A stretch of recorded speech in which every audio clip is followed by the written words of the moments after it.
Life isn't perfect, and neither are we. Nope. But we know how to face our fears And have some fun. and talk about all the messiest things of life. Like the messiest things. Get connected to yourself, get connected to others, and get connected to the life right in front of you. This is The Connected Life with Justin and Abby. That's me. That's you. And you. Do you want to hear about my reoccurring dreams I have? Okay. Okay.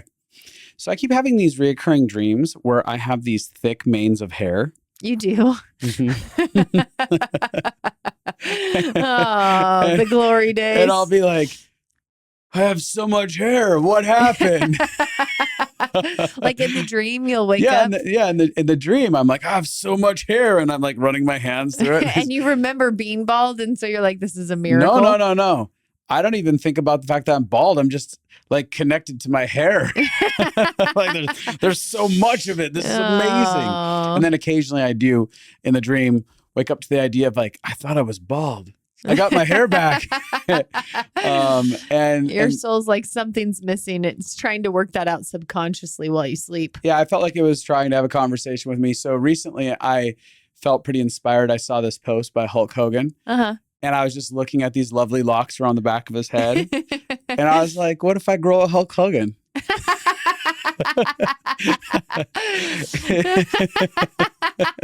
I was like, I still got lovely locks all over here. These lovely lady to locks. be had. I could do that. Mm-hmm. And I could run my hands to the back of my hair. Mm-hmm. Anyways. That's funny. Yeah, I don't think you'd let me have a Hulk Hogan, would you? Let is a weird word. Like that makes it sound like I'm in control of your decisions. I don't think you're like in control of my decisions, but I feel like you could divorce me over it. No, keep that and I'm out, you know. I mean, I don't feel like divorce would be Can you where imagine me shaking my Hulk Hogan just, over my shoulder? I don't think I would divorce you. I think I might have a hard time, like, I may not find you as attractive. Oh, But that's realistic. If I did some things to my hair, you I may don't not know. find me as attractive. you don't find Hulk Hogan attractive? I don't know. I haven't seen his luscious locks that you're talking about recently. Maybe I needed the mustache though. I can't picture him, so I don't know. Okay. Well, today we're talking about empathy, and Abby has no ability to empathize with Hulk Hogan.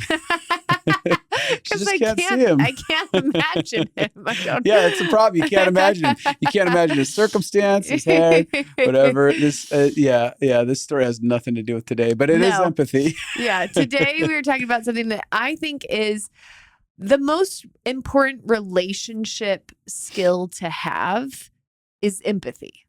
Yeah. In friendships, in marriages, in dating, in politics, in the world, in countries, like a healthy culture has healthy empathy. Yeah. And I know in our marriage, there's a lot of ways that when we started, we didn't have empathy for each other, and it caused us a lot of pain and a lot of heartache.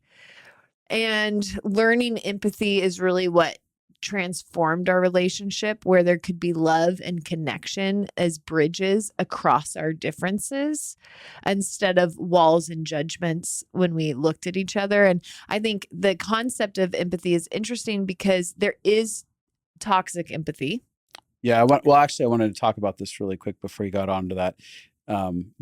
There's 3 levels to this conversation. There is not having empathy, there's having empathy, and then there's having toxic empathy. And it's like you swing on the pendulum from one side to the other, right? I'm having none or I'm having toxic. And we want to kind of highlight what it looks like to live out of no empathy, having empathy, and having toxic empathy. Yeah, so you can find a healthy balance. I think everyone is living their best life if they're in that healthy middle place. Yeah. Yeah. Do you want to talk about what our marriage looked like when we got together? Yeah. So when we look back at the early stages of our marriage, I can talk about me. Yeah. How about I'll talk about me? And I'll talk about me. And you can handle you. Before I ever got into marriage, I actually had a weird thing where there was a semblance of empathy, but for the most part, a lot of times I would look at people, I'm like, what the hell is their problem? I don't understand why they do that. Are they just stupid? Like, so I had this sense of like, I understand me. I don't understand the rest of the world. And if the rest of the world doesn't operate the way that I do, they're either idiots or ignorant or uninformed or weak or powerless. Absolutely. So where I didn't have empathy, I had an overwhelming sense of judgment. Yeah. And narrow-mindedness. Correct. My way is the right way, or this way is the best way. Yeah. So places that don't have empathy are a breeding ground for harsh judgments, right? And in those harsh judgments, it becomes an us versus them. Yeah. So my lack of empathy said there's me and I'm good, and people who are like me are good, and people who are not like me, they're all bad, stupid, terrible, weak, worthless. Yeah, like that's what that fosters. No, I can't even fathom you thinking like that. You act like I'm a monster. Well, I'm just feeling validated for the whole beginning of our marriage, because every adjective you just gave to those outside people is how you treated me. Yeah. When I didn't think like you. Yeah. There was, and I often did not think like you. And here's the deal. So when I came into marriage, I may not have expressed that fully. I may not have said the words, but the energy was inside of me. So on my best days, right, at some of my best times, I was just secretly thinking I was stupid. Totally. Yeah, I was holding in the judgments, and then and then having some sort of like bubbling anger and resentment towards you because you couldn't get on board with what was reasonable, right? Like what I thought was reasonable. 100%. I also, when we got into marriage, you dealt with a lot of health problems, and I had a compassion, like I wanted it to stop for you. So it was a weird mix of like, I cared about you, and I would do things to take care of you inside of that, like express that.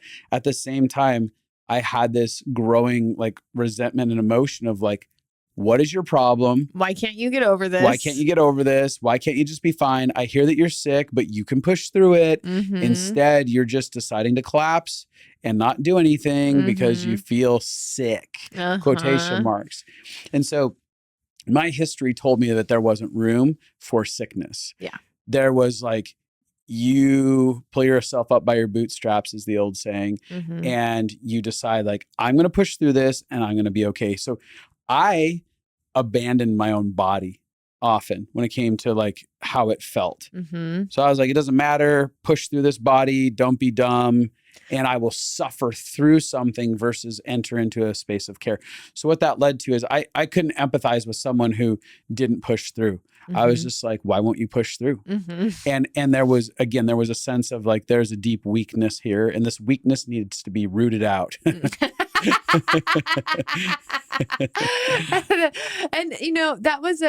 there's two different things going on here. One is I had chronic sickness, which is very different than being sick for a week. But if you've never had chronic sickness, you don't know how it impacts you differently to constantly be struggling with something. Yeah. And then the other thing is, this was generational for you. You were taught to judge people who didn't push through because of how you were treated and how the people before you were treated. Yeah. Yeah. So I didn't judgment has no relationship with empathy. So a judgmental heart will sit and cast judgments and doesn't actually consider the full story and the full experience that someone else has had. So judgment says my experience is valid, but yours isn't. Yes. I have the only valid experience in this. And so you'll see a lot of people that sit inside of judgment and they have a harsh lens towards the world. And it's not an inviting, connective experience with someone who's that lacks empathy, because people who can't empathize can't actually connect well. They often only connect to that which is already their normal. Well, it becomes us versus them. Correct. And so they can connect with the us people, the people who see the world exactly the same and have as the them, same lived experience. But they already can't connect with people who have different views or different world experiences or different belief systems. Yeah. Yeah. So for me, when I came into marriage, empathy was not high on my list of things. Yeah. And I don't think that it was, there's a lot of things that I wish we would have been taught about marriage. And I don't think it was known like empathy is one of the most important ingredients in a healthy marriage. in a healthy relationship. And because of that lack of it, what it did is it created a bunch of walls and a bunch of places that I felt alone and judged and defensive and misunderstood, and a lot of places where I felt belittled. Like I felt really small, because judgment in itself is that hierarchy that like your way is right and my way is wrong. And so it made me feel like you thought I was less than you. And then whenever you feel like somebody is treating you like you're less than them, you feel misunderstood and defensive. And oftentimes empathy breaks the fight cycle. So a lot of times when you're fighting, it's like, I want you to hear, like maybe for sickness, like, no, I'm trying to tell you, this isn't just something that I'm being weak about. And you're like, you could just push through that. I mean, that's not what you probably said that way, but that cycle continues where I just get more loud about my pain and you get more loud about not believing it. And the only way to break that cycle is to begin to see from someone else's view. Then there was a lot of my lack of empathy that was veiled. Mm-hmm. So it wasn't so direct. Totally. Yeah. So it wasn't like I was having these harsh, direct conversations. It was just me steaming and walking away and having a sense of irritation and frustration and just like holding it back, which at least kudos to me for compartmentalizing that and being like, shut up and don't say that thing that you think. Like, you probably edited a lot. Yeah, I did. I edited a lot, which was great for a 25-year-old to figure out how to edit starting off marriage. But I was going to say, I don't think that I was the only one that lacked a sense of empathy inside of the relationship. There might have been someone else that did in the ways too. Yeah, I didn't know if you wanted to actually share how you got empathy for that scenario, or if we'll talk about that later. Yeah, I mean, I could discuss it now. So I think that it's very easy to find empathy really quickly when you have to go to worst case scenarios. So it's like this. It's easy to judge someone that's homeless until you become homeless. Yes. Mm-hmm. It's easy to judge someone who shuts down in chronic sickness until you have chronic sickness. Yeah, it's easy to judge someone who has been fired from their job until you've been fired from your job and gone through it. And so it's easy to judge people who are struggling with money until you've struggled with money. Yeah. So I went into a season where I started struggling with health really bad. And all of a sudden, I felt very incapable of functioning in many different ways. Mm-hmm. And there was this fear that rose up inside of me and regret that started hitting me. Like, oh God, what have I done? I've judged someone else. I've judged Abby. I've judged other people in these areas. I haven't seen what they've been through. And now I'm having to live it. And oh shit, if I don't get my act together in all the other areas, what happens if I have to experience all the worst judgments I've ever cast on people?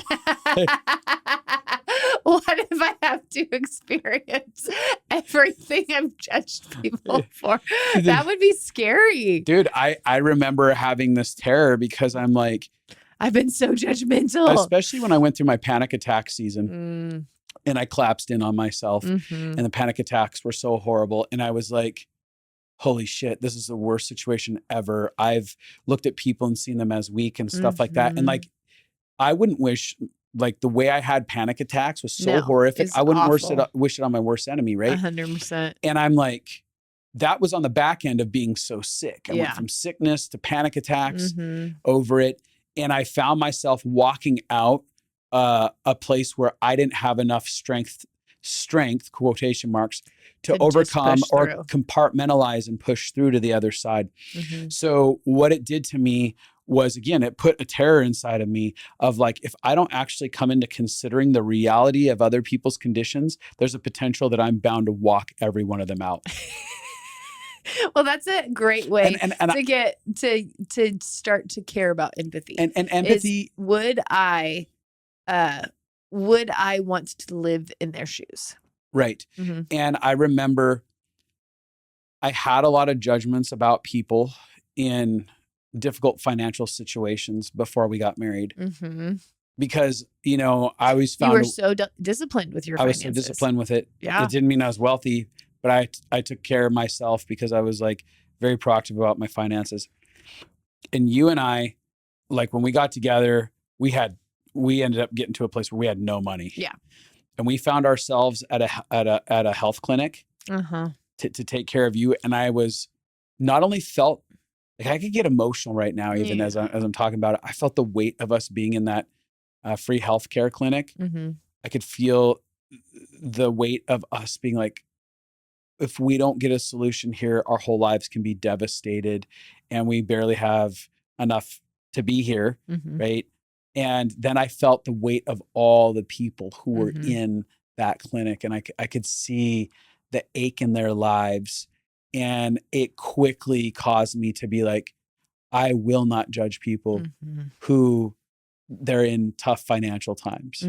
I will not sit and judge them as they just don't work hard enough or they don't care. I'm like, I don't know what circumstance they're inside of. And I remember that was a beginning thing even inside of me of like, how do I actually get into other people's shoes? Because I don't ever want to be here again. Like, and even now today, I have zero judgment that I'm aware of people when they have difficult financial situations. I'm just like, all I know is that there's probably a lot of situations that have compounded for you to be in that circumstance. Totally. And I want to know that you're getting the help that you need. Yeah. You know? Well, and one of the things you're talking about is so important about empathy, which is empathy takes context in. Yeah. And so you're saying in order for you to give up judgment, it's the idea of I need to understand that there's multiple parts to your story, whether I can see them or not, that contribute to the behavior that you're doing in front of me. Yeah. So when I was sick and I would collapse in or feel really depressed or have lots of anxiety or I'd go into hopeless spirals a lot.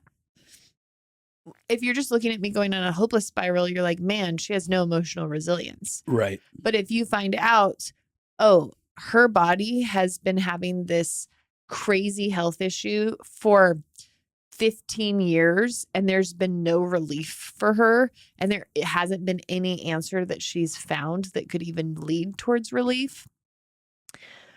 And it is something that disrupts her hormones, so it causes emotional distress. Like when you start to add all of the pieces to the context of the story, and her mom was sick her whole life, and so she watched it, and so she actually has hopelessness that she's not going to get out because her mom never got out. Like when you start putting all the pieces, why I felt hopeless makes a lot of sense. And that's a lot of what empathy is if I was in your shoes and I had lived your story, learning the lessons you've learned, having the pains that you've had, going through the challenges you've gone through, I could end up in the exact same space. Yep. That's a lot of what empathy is. Yep. And it's it's very easy for us to disregard the story that someone has because we lack our ability to examine our own story. Yeah. So most of us live lives where we condition ourselves to follow just a programming of rules and regulations and stipulations and social contracts. And we just like, I just have to do this. This is just the rules of life. And this is just how it is. And we're not considering what's my story? How does that story affect the way that I'm showing up inside of this situation? And oftentimes a story in our own lives, it's really scary to engage this story because we have to rip off oftentimes denial band-aids because we have to look beyond, how would I put it? Like the narrative that we have in our logic and go, what's actually my history? What's actually the experiences I've had? So first off, we won't engage our own personal story because of the pain that's inside of it and the difficulties that are inside of it. Like understanding our own context. Why do I do what I do? What belief systems got me here? What was it that triggered my scenarios? Because I'm basically living on, a lot of people live on autopilot, just reacting in life and not saying like, why am I reacting? What is this reaction? Where does this come from? What's the history behind this? And how do I get connected to it? Yeah. So if I don't have that with my own story, it's very hard for me to want to engage someone else's story and imagine, I wonder how they got there. Yeah. What are the possible circumstances that could lead to this? Yeah. And that's where, go ahead. Oh, no, go ahead and finish your thought. And then I was going to share. I was just going to say that's where it's very easy for us as humans to condemn others, to step out into a heart of condemnation, because we can't imagine scenarios outside of our own. Yeah. And it's actually a habit that you can learn. You can learn how to listen to people's stories. You can learn how to get curious, and you can learn how to find out about other people's worldviews and what got them there. Yeah. And that's a beautiful thing, is that empathy is something that can always be, for the most part, can always be learned.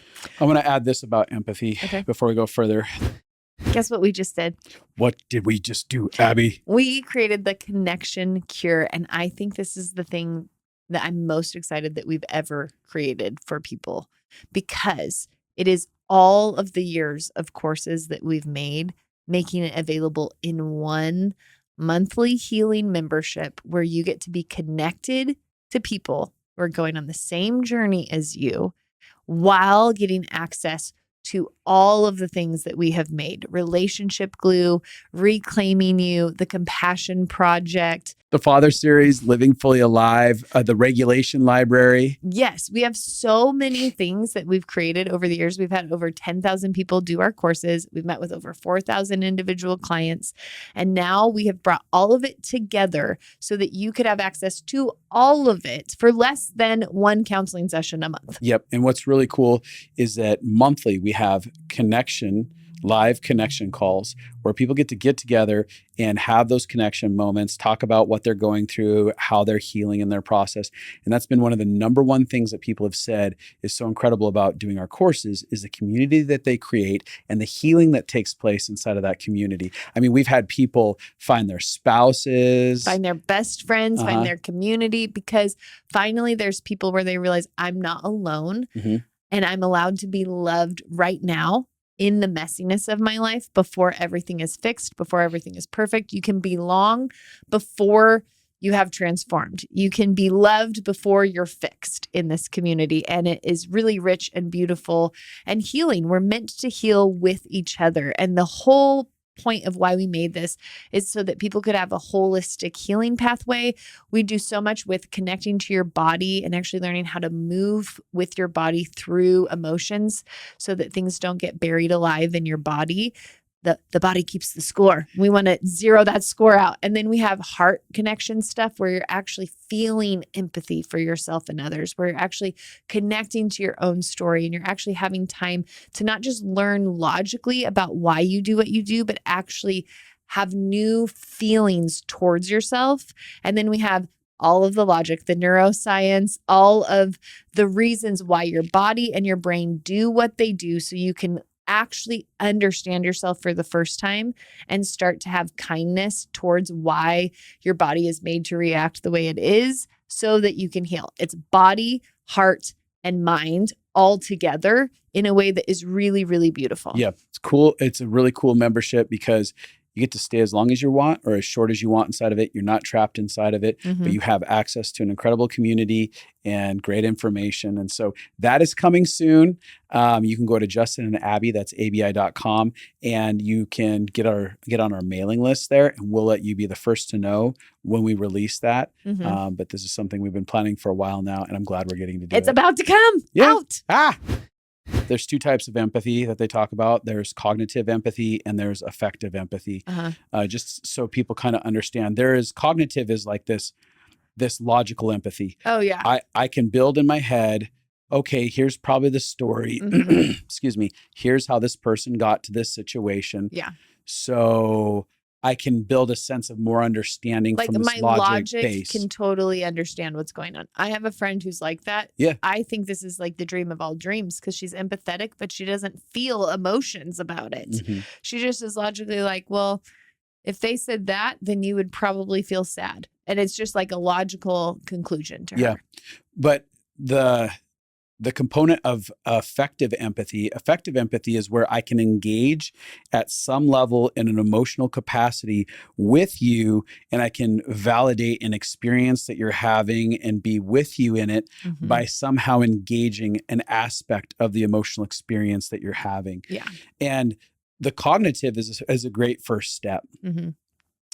But oftentimes if we're only living in a cognitive level of empathy, we're not engaging in a way that has people feel felt. Yes. Like a felt sense of, I really actually feel like you understand me. So now when I'm not feeling good, I will feel your compassion. Right. It's not just words. Like you'll say, oh, I'm so sorry. I know how hard it is to not feel good. You experience the heartfeltness.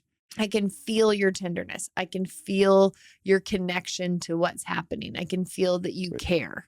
And for me, I don't spill over into toxic empathy, which we'll get to later, right? Yeah. But I don't spill over into my self spiraling, being overwhelmed by the expression of your pain. Yeah. Right. So affective empathy is, to me, like that next step in, I can take it from here and I can take it into this and I can move into this relational connection. So I just wanted people to kind of understand, like, okay, empathy can come from here and then it can come down into here, into this space. And you were saying you can build that, you can cultivate that experience. Yeah. I think for me, the interesting thing about talking about judgments is, so we came from very kind of different backgrounds. And so I had a lot of judgments for the way that your life was put together. And you had a lot of judgments for the way that my life was not put together. Mm-hmm. And so I grew up, like in a hoarder's home, and you grew up in an OCD clean home, like the home you grew up in was beyond a normal clean kind of house. Yeah. And the home I grew up on was beyond a dirty kind of house. Yeah, is that hoarder experience. Yeah, so we had a very different experience.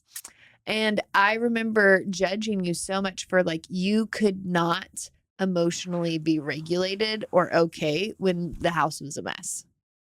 It felt like too chaotic and too overwhelming for you. And I was like, that's just crazy, because I know how to just dissociate from the mess around me. I know how to like tune it out and be fine. So why can't you tune it out and be fine? And it's that idea, again, non-empathy is that my way is better than yours. And it's a natural impulse. Like, I didn't consciously think through, do I think that being a hoarder is better than being clean?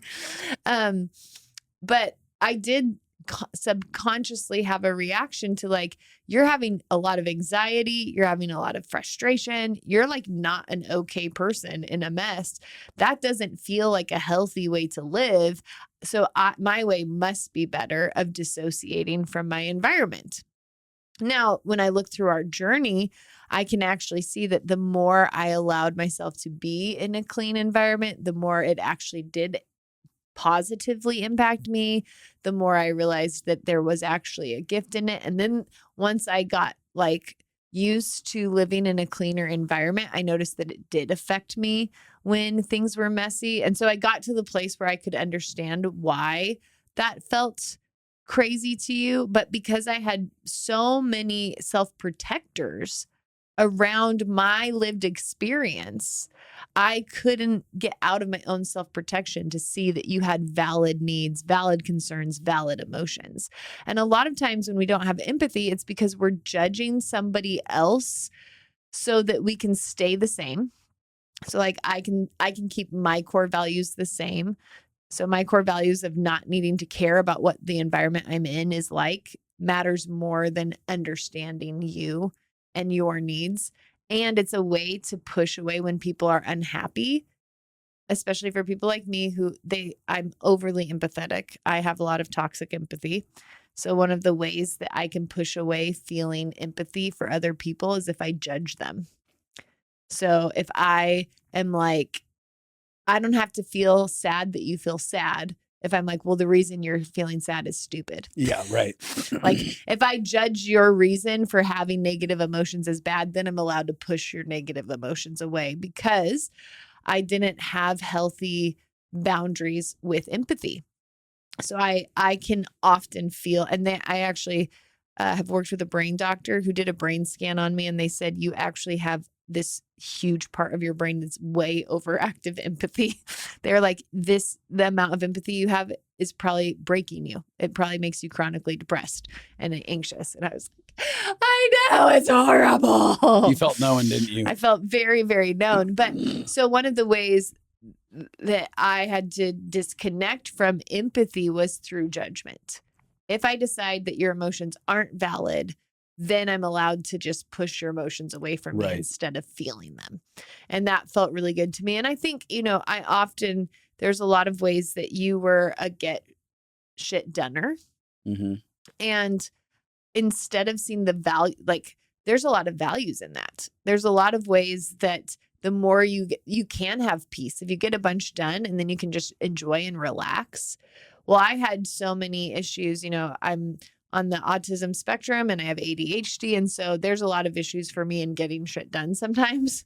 And so I would judge your desire to get that done. And I'd be like, why aren't you like me, who just kind of floats throughout my life and maybe gets something done and maybe doesn't, but doesn't have any shame or self-hatred about it. Even though I had shame and self-hatred about it. So there was a lot of ways that I judged your desire to get stuff done, your desire to be productive, your desire to push through things. And it was because we were coming from the opposite ends of the spectrum. And one of the reasons I think judgment can get so easy is when we see another person doing something in dysfunction, we easily throw the baby out with the bathwater. So for me, it could be like, oh, well, you're too consumed with wanting to get stuff done. That feels unhealthy. So I'll just throw out even the desire to get stuff done. You're too consumed with needing the house to be clean, and that doesn't feel healthy. So I'll just throw out the entire baby of the house being clean matters. And so now that I've grown in my skill sets and my habits and my maturity and coming out of PTSD more, I've been able to be like, yeah, it actually does feel good when you can get stuff done.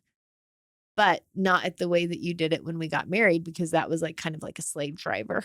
Mm-hmm. And so we've kind of come to empathy for each other, where you can see why sometimes things are hard for me to do. And I can see why your habits and how you think about doing them actually makes life easier. And so we've been able to come to the middle a lot. But what happened is, because I judged you and your ways, I didn't see the value of you and your ways. And so you've actually been a huge advocate for me to learn some skills that I really needed to be able to thrive as a human. But because in the beginning, I just judged all those skills, I wasn't able to grow from them or have them help strengthen my life. Yeah. I watch where people will have a lot of unhealthy interactions with other people. And then, like you said, we become reactive and we go, I'm going to throw everything out. Mm-hmm. I think about this even in the emotional health field. And with emotions, I'll see a lot of people, they'll have a negative experience with someone that has, say, a lot of pain or fear or just like big emotions. And they'll be like, I don't understand them. They'll lack the empathy for why that person has those. They'll feel hurt by the emotional condition. And then they will have a hard stance against those emotions. Mm-hmm. And they'll be like, I don't ever feel that emotion. I refuse to ever feel anger, because anger just hurts people, because mm-hmm. they can't empathize like with the person that had way too much anger that hurt them in ways mm-hmm. that was really destructive. So then they cut themselves off from an aspect of the human experience. Yeah. And so again, like you're saying, like there's a part of you that felt pain from the way that I was interacting. You cut yourself off from a valuable part of the human experience because it was done in an extreme mm-hmm. and in a painful response, right? Yeah.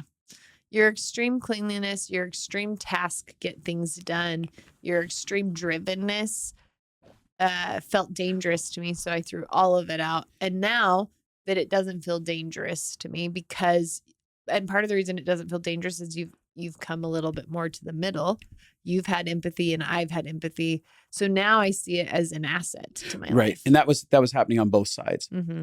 So when I couldn't empathize with you, all I saw was the destructive things that were happening in a life that was going nowhere. Mm-hmm. She has no value for getting anything done. She's never going to go anywhere, But what I did is I started asking myself, first off, tried to understand some of the reasons that you were defeated, because you had real defeat. Real reasons to have defeat. Right. Then you also had these expressions of everything's going to be okay. And I started going, there could be a lot more peace in my life if I actually believe things were going to be okay. And I could still try to get things done. And I started to move, like you said, towards that balance. We both worked towards balance, and we balanced each other out to a place where it's like, oh, we can thrive and do things, and we can have peace while we do it and know that everything's going to work out okay. Yeah. So it's been beautiful, but we wouldn't be able to have found the balance without the empathy. And it's really hard. One of the ways you can start to notice where you have a lack of empathy is where you haven't become conscious of having an experience before, you know? And so, like, I was thinking about this today. I really struggled to have empathy for victim mentality for a lot of my life. Like, people who were in situations where a leader had abused them. I had less empathy because I grew up feeling like I was as powerful as my parents. I never thought they were more like that they were in charge. I thought I was in charge. And so I had a real, like, I'm going to say no if I don't like something, I'm going to say no. And because of that, it took me years to recognize, oh, not everybody grew up like me. Not everybody felt that they were equal to the leaders. And so not everybody has a no that they can say no with. So it's that concept of, now I notice if there's something I haven't experienced, that's typically where my greatest judgment lives. And if I can start to ask people in that specific field, so that'd be a great one. Like, I have several people that told me stories of feeling really, like the power dynamic between them and their boss really affected them. And so it was like me being like, okay, I want to understand, what did it feel like for you? What did it look like? What were the thoughts that you had? And they'd say things like, oh, I didn't feel like I could say no. I didn't feel like I could have a voice. I didn't feel like I was allowed to say what I needed. And to me, that's like so crazy. Right. And that's when I was like, oh, I don't have empathy and so it began the process. Questions and understanding is often what starts to lead me down towards empathy for people.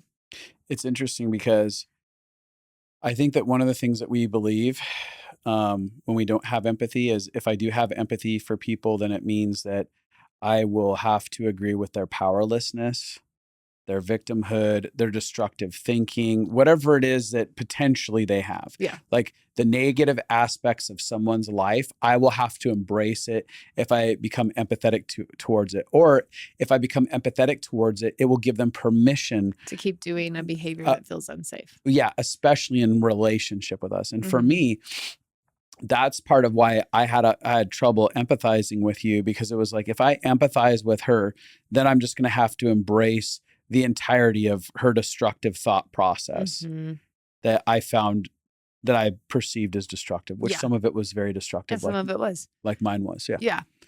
But as you've learned empathy, what actually feels true?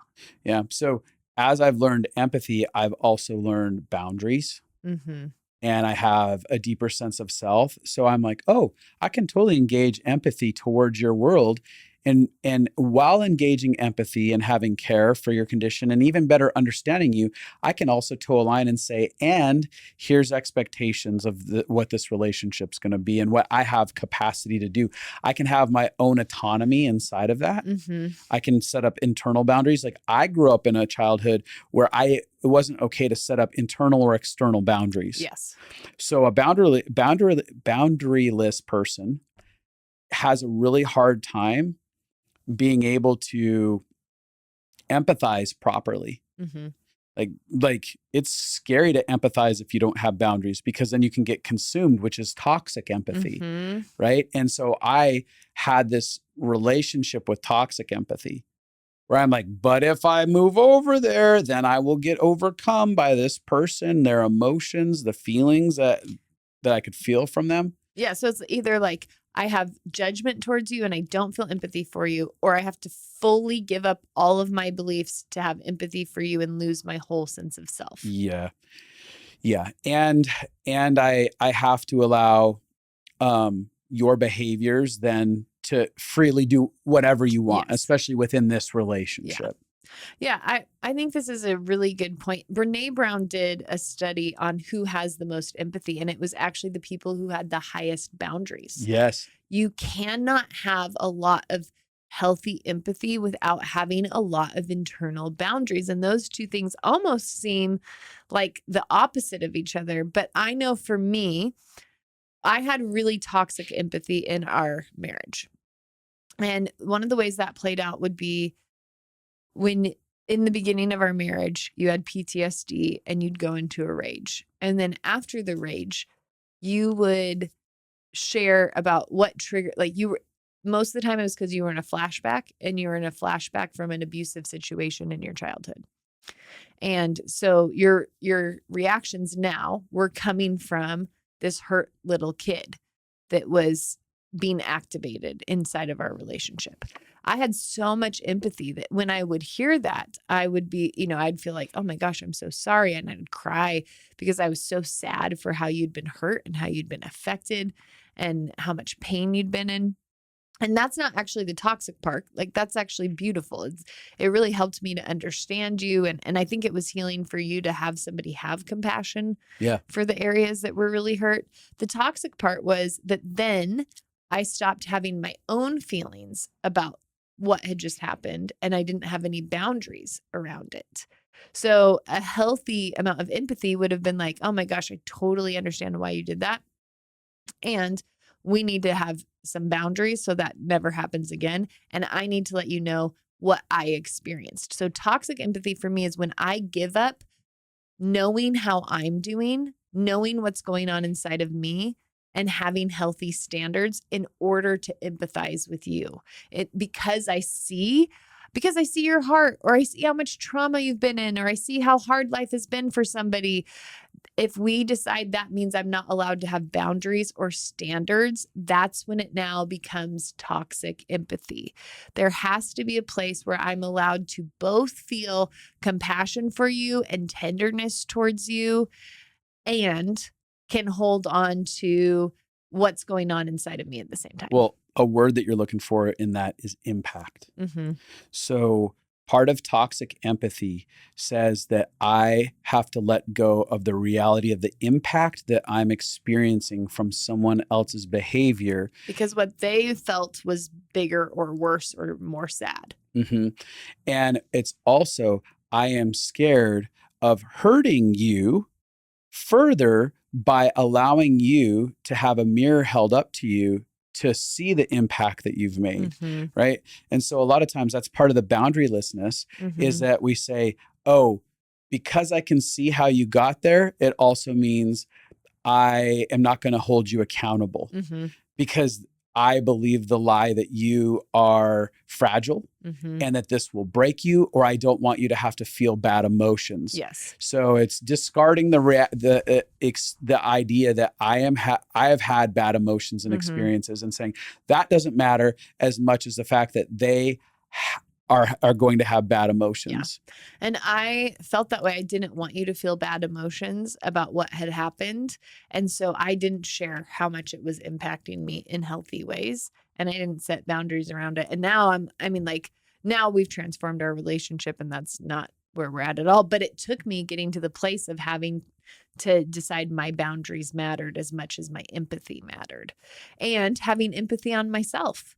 Yeah. Actually being like, well, how is this impacting me, and how am I feeling? And I've seen this happen in so many situations in my life where I've stepped into toxic empathy, where it's like, I so understand the pain that someone else is feeling that I actually get lost in the pain that someone else is feeling. And then I feel like I can't add anything to it. So maybe there's somebody who's doing something that's really, really hurting me, but I understand why they're hurting me. So now I'm not going to say you have to stop hurting me, because I have so much compassion for why they're hurting me. And that begins to become enabling behavior. And there's a lot of conversations right now about empathy versus toxic empathy. And I've heard pastors saying that empathy is toxic, and we want to not throw the baby out with the bathwater and just say that there's both things. I would go as far as to say those pastors are toxic.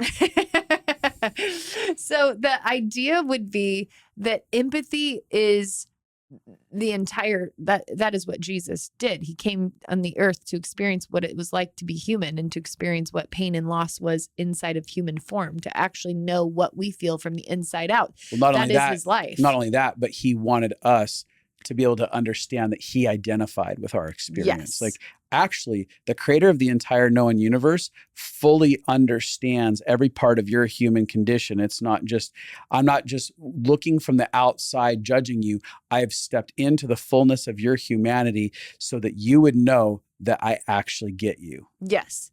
So I feel like empathy intrinsically is a very spiritual value, but it's okay to say like empathy that becomes enabling actually does create a lot of problems. And I think that's why a lot of times people who have high amounts of empathy end up being with addicts, or end up being with narcissists, or end up being with very dysfunctional systems, because they keep saying, but I can see why. I can see the hurt little kid inside of them. I can see all the trauma they've been through. I can see all the reasons they do what they do.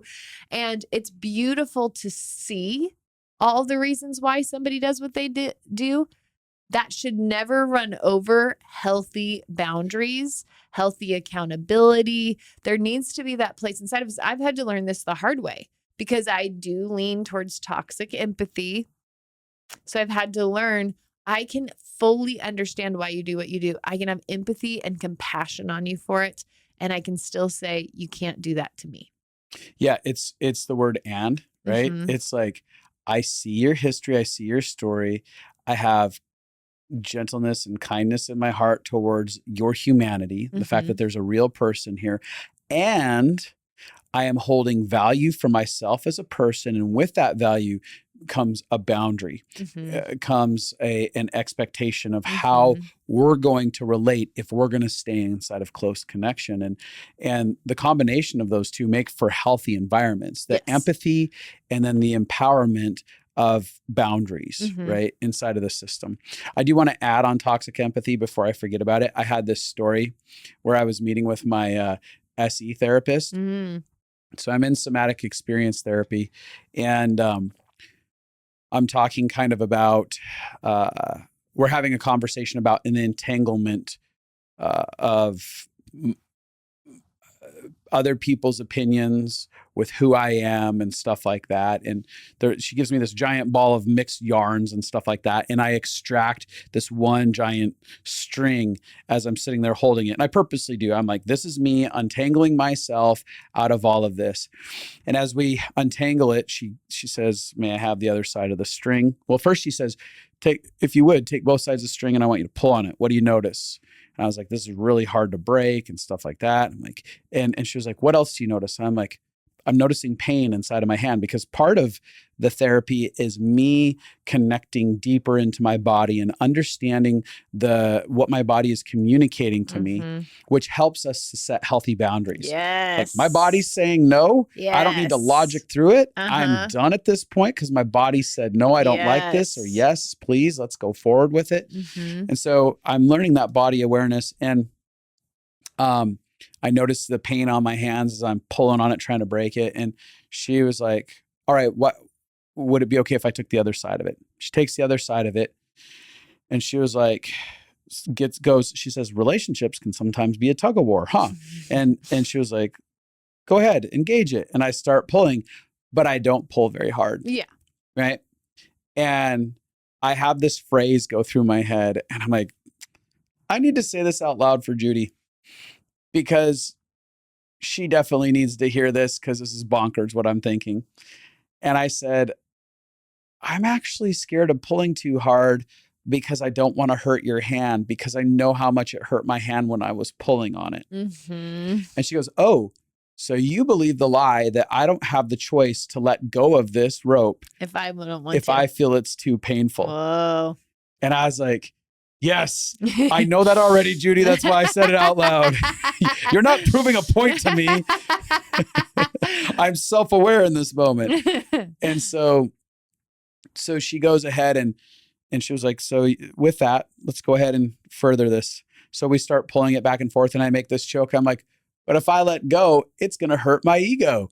So I keep pulling and pulling, and I end up like pulling her out of her seat. And finally she lets go of it, right? But at this point, my hand is nearly like black and blue because I've been pulling so hard on my hand and it's painful. And I say like, oh, I stayed inside of this far too long in this relational tug of war, disregarding how it was impacting me because of what I thought the outcome should be on this scenario. Whoa. Right? And so I could empathize with her and her pain experience. Like, I don't want your hand to hurt. But I couldn't empathize with myself inside of it. But I had a level, and that's where it was this toxic empathy that took place inside of the scenario. That is such a good, this is such a good example of toxic empathy and how we often feel more concern about the people around us than we do about what we are experiencing. And because of that, we don't set the boundaries we need to set. Yeah. It was amazing. It was good for me to see that. Like, oh. And it made you realize, oh, I sometimes hold on to things that are hurting me for too long because I'm more concerned about other people or the outcome I think it needs to have. And what I did is I was reflecting out of there and I asked myself, how often have I engaged relationships to the point where it was detrimental to my well-being because I was more worried about how it might affect people if I said no more to this relationship or I set better boundaries early on. And I was looking at it being like, my life is littered with moments that I said yes to something that came at my detriment. And then in the end, ended disastrously anyways. Right. The outcome wasn't, oh, this worked out for the better. No, my heart got bitter and resentful towards myself and towards the other people because I allowed so much pain to happen because I had toxic empathy about the confrontations that needed to happen, the things that I needed to share honestly with people, and the places where I needed to say, this is where my line is inside of my life. Yeah. You know, I love that I have so much empathy, but toxic empathy in my life is what led me into codependency. And I often think when I describe what codependency feels like for me, it's when I kind of jump out of my own body and I get into your world. So I'm imagining what it feels like to be you and what's going on for you. And I have lots of emotions. I feel sad for you or care towards you or concern for you. But I am now spending most of my life energy concerned about and looking at you, and none of my life energy concerned about and taking care of me. And what ends up happening is then I do a lot of weird behaviors because I'm not connected to my authentic self and I'm not knowing about my own experience and my own impact. And because of that, people can be hurting me and I'm not even paying attention to how they have hurt me, towards what pain is going on inside of me. And it's pulling, like, the way to distinguish for me getting out of toxic empathy is, it's almost like emotion of like, can I still be with me and care about your experience? Yeah. And that is the goal. Can I care about both of our experiences at the same time? So if you say something that hurts my feelings, I can care about how that effect is from your childhood or how that has been triggered. And I can also care about how what you said impacted me at the same time. And healthy empathy doesn't have a system of like one person gets to trump the other. Yeah. So when I'm in codependency, I'm like, your pain clearly trumps my pain, so I'm going to shove my pain away. Healthy empathy is like, I can see that you have pain. I can see that I have pain, and both of our pain matters. Yeah. One of the toxic traits you have in toxic empathy is that you go into control. Yeah. It's one of the things that I believe that this is a very human thing.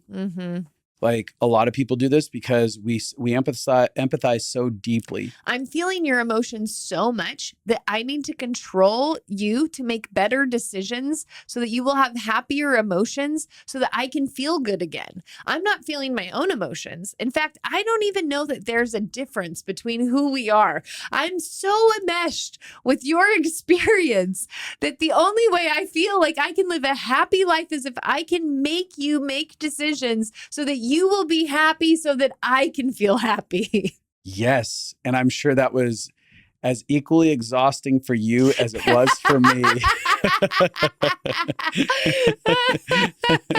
It's so good. But I know that I did that too. Like I would go into feeling you spiraling in certain areas of life, and then I would feel the weight of it. Because I had no empathy or I had toxic empathy. Yep. Totally. And you talked about the enmeshment, and I learned about enmeshment. So part of me not having empathy was me trying to get out of enmeshment. I didn't know the word, and I didn't know what that was, but like having no empathy was my answer to not being all consumed, right? And so once I started diving into marriage and having to engage the empathy, I swung quickly inside of my soul to toxic empathy, and I'd feel you spinning out, and I'd be like, oh my God, let me give you answers to why this is happening so that I can get you out of this insanity because I don't want to drown with you. 100%. But that doesn't actually feel compassionate. The funny thing is I had all this empathy, but you weren't experiencing empathy from me. No. Because you were experiencing control. Yes. You were experiencing me wanting to get you out of your pain because it didn't feel safe. Yeah. Yeah. And so that's something that when we get into a healthy expression of empathy, we actually let go of control, because now instead of control, we've implemented boundaries. That's not even an external expression of boundaries. That's an internal boundary that we start setting. So we start being able to say, this isn't mine to carry. I can see where they're at. I can have care for their experience, but I don't be kind to them, but I don't have to fix it for them. And I don't have to carry the weight of this internally. I can put a wall. I actually had to learn to create walls inside of myself, healthy walls, not walls of disconnection from you as a human or judgment, but it was walls of said, that's not mine to carry. And I had to teach myself. She can feel hopeless. I can feel hope. And I can maintain hope and walk through this. And I don't have to be cut off from her. So I'll watch people who try to attempt that, and then they become stone walls, right? And they're like, you're just being hopeless over there. But I can go, oh, you're being hopeless right now. I'm so sorry. I'm sorry that's your experience. And I don't have to feel it. And I feel so much hope right now in this. And I don't have to tell you about it. You're welcome to just sit in that. But this is what healthy is learning how to get out of the black and white thinking and black and white behaving. So before it was, I can have empathy or I can have boundaries. And what you learned is how to have both. Because now I will feel your compassion. When I'm having a hard day, I will feel your compassion, be like, oh, I'm so sorry. It makes so much sense that this is scary for you. And I can feel you still holding on to, and I feel hope about life. It's not one or the other, but it's almost like it's like we have to expand our heart space, where it's like we're either used to doing all one or all the other, and we have to learn how to create room to hold both at the same time. Yeah.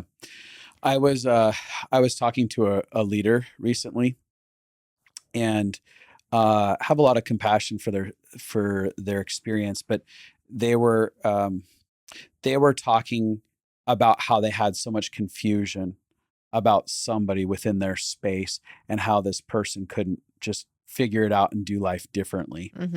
And as they were talking about that, I began to challenge them on there might be more to their story than you understand inside of this. And as I was talking to this individual, I was like, your survival response was to become very hyper independent and to be like, I won't be victimized by anything. And I said, someone else's story in a survival response to their pain in their childhood is that they end up in learned helplessness, that you're powerless to authority. You have to do whatever authority says you have to do. And it makes sense why they could get into a destructive experience like they're having inside of this. And it was very clear to me that this was an area that this person didn't have empathy. Yeah. Right. And so I reached back out to them and I challenged them. And I said, hey, I think that this is an area of weakness, is like that empathy needs to be something that's cultivated inside your world. And they were like, you're right. You totally understand my personality. You're good inside of this. And the reason I'm saying this is I think that a lot of people inside positions of leadership lack necessary empathy because you're trying to steer ships. And in order to steer a ship, it kind of feels like you have to have an independent, powerful personality. And so to implement empathy, it can feel very scary because it feels like, do I lose my ability to lead if I empathize? And so for me, part of this, as someone who has aspects of leadership, in my empathy, I also have the ability to be okay with other people not being okay. Yeah. And that's one of the things that we need to be able to do to foster empathy, healthy empathy and not toxic empathy, is to be able to get to a point of understanding every person has their own journey of suffering and experiences of pain that we're all going to have to participate in. So that doesn't mean that we become callous towards it. No. But what we do is I say, I know that right now when I set this boundary, it's going to hurt. It's going to hurt. And that's going to be okay because they're going to work through that pain. And I'm going to have kindness in the way that I set this, and gentleness. And I'm going to leave room for relationship inside of this scenario. And I'm going to let them have their human experience. Yeah. And that's so necessary to be able to do this. Yeah. I want to say that the ways I've learned empathy the most is from the hardest things I've been through. Yeah. Every time that I've judged somebody and then I go through it and then I'm like, oh crap. Now I can see I think about this a lot. When I was younger, I judged leaders. I'll be specific. I judged pastors a lot when I was younger. I was like, all they need to do is this and this and this. And if they just made these decisions, it'd be so much easier. And if they did this, blah, blah, blah, blah, blah. And then I got into leadership and you're like, oh my gosh, every decision is infinitely complex. And there's so many ways that you make this decision because of all this information, but people only see this thing. And so then they think you're doing that. And I started realizing leadership is more complex and there's not always a right or wrong way to do it. Then I was in scenarios where we were having to go through layoffs with people when I was working in a business. And I was like, I heard employees be like, well, they should have done it this way. And I'm like, oh, we literally talked through every single way we could do layoffs, knowing that there was no answer that would be pain-free. Yeah. But actually caring and wanting it to be the least pain-free. And we tried things and then found out that they weren't always the best, or maybe that caused more problems or not. Or maybe it's still, even though it was painful, was better than the other options on the table. And I started seeing this thing where in the beginning, I was like, it's so simple to just be a leader. Why don't you just do the right thing? Why can't you just think? And now, as soon as I experienced the leadership and realized things are infinitely complex oftentimes, now, whenever I have that same feeling in my body of why can't they just do this? Why don't they figure it out? My brain already goes to, there might be something about this I haven't experienced yet. And the ability to have my mind opened is because the deepest pain places opened my heart to face my own judgments. And every time that I hit a spot like this, I have to let go of my own judgments, my own, oh, I hated leaders and now I am a leader. And now I've hurt people the same way that I didn't want them to hurt people when I was following them, and it begins to open your heart. And the thing that I try to do is to hold empathy for multiple things at once. So when I was a follower, I had so much empathy for followers. And then I became a leader. It was very easy to have empathy for leaders because you're like, it's really hard over here. What is important is to hold both, to be like, oh, it's hard to be a follower. It's hard to be a leader. It's hard to do both things instead of just having empathy for the current season of life you're in. Yes. I've had empathy for having no money. And then I've had empathy for how do you spend money if you have it well? I've had both experiences. And if you throw one out with the other, then you're losing the joy of learning how to hold the experiences of life together on earth. I want to just end with this, that I think empathy is what bridged all of the great divides in our marriage. I think most of the times when I felt like you finally understood and felt what it was like to be me, it healed the parts of my heart that had been broken and stuck. And I think that I've seen you as I've understood what it was like to be you, as I've been able to put myself in your shoes and imagine what it'd be like to be me around me and what my impact would be. I've seen your heart melt and feel safer. So it feels to me like the thing that probably unhooked us from a lot of pain cycles. Yeah. It was these empathetic reflections inside of our marriage that repaired it, because the one thing that both of us deeply wanted was to be understood by the other person. And oftentimes we looped in cycles of pain, bitterness, and resentment towards each other because we didn't feel seen or understood. And so once we could engage in that empathetic space, free from any sense of shame about the role that we played, and just acknowledge, I bet in your shoes, it felt a lot like this. It just, like you said, it melted both of us down and said, oh, I can be close to you now. I'm not having to guard myself from not only your judgments, but from the actions that might come from your judgments. Because when we can empathize with another individual, the possibility of us acting in destructive behaviors is much less than if we don't have empathy. Because once I empathize, I engage the human condition, and in that engagement, compassion and love can overtake me inside of that place of empathy. And all of a sudden, it changes the way that I begin to approach people simply because of the humanization process. Yeah. So it's good. Empathy is not easy for people who don't have it initially. It takes time. It takes a willingness. It takes a humility to say, actually, I have to be okay with being wrong about things. I have to be okay with confronting the judgments I've held inside of my heart. I have to be okay with engaging in a repentant process of actually showing up to the world and saying, I haven't done this well, and I haven't done it right. We will not outrun our lack of empathy. Eventually, circumstances that we have judged will find themselves at our doorstep, because I believe that there is a invitation on earth to know something about love for every individual. And I just don't feel like we can outrun the things that we judge. Eventually they knock on our door, because again, there's this invitation coming to us saying, hey, do you want to know more about love? Hey, do you want to know more about love? All right, this situation can happen over and over again to you until you submit to the law of love. Like, it's this repeated invitations. I think I just want to judge really, really rich, happy people and then be forced to experience that. Richness and happiness. I'm going to judge them, and then I'm just kidding. Yeah.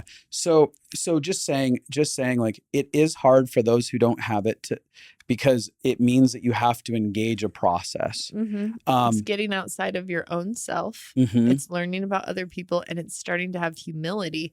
Right. And can I say one thing? Well, I wanted to wrap with this on my side of this portion.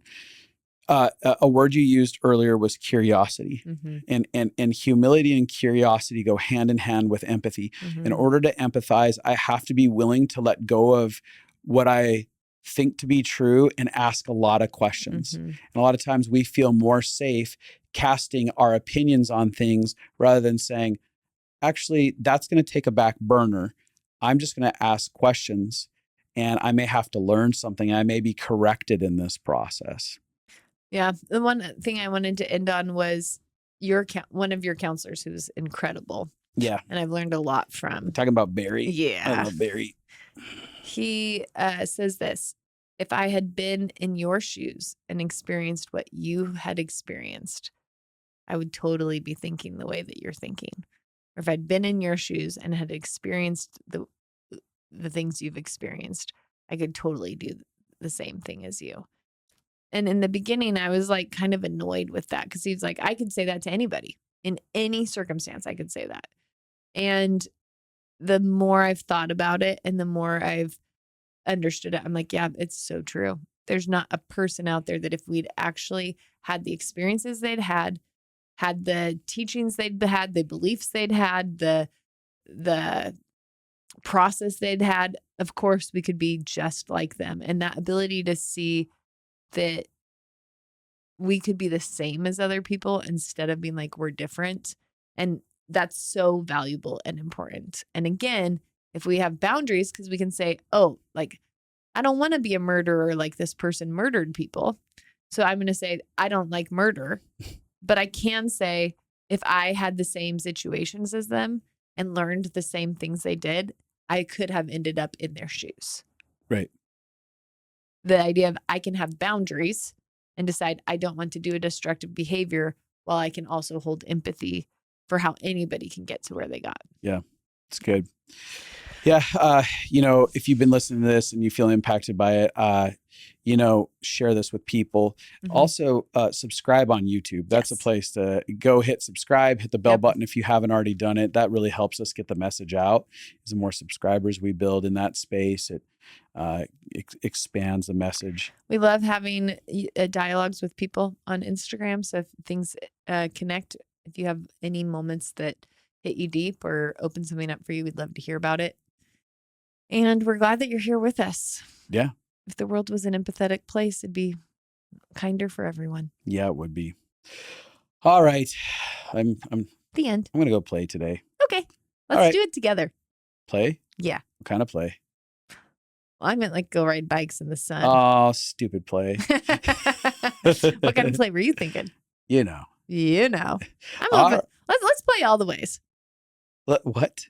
I said we can play all the ways. Play all the ways. Yeah. What do you think I said? I don't know. It almost makes no sense. Start making sense, Abby. I can't empathize with you. All right. Hey, bye. Bye.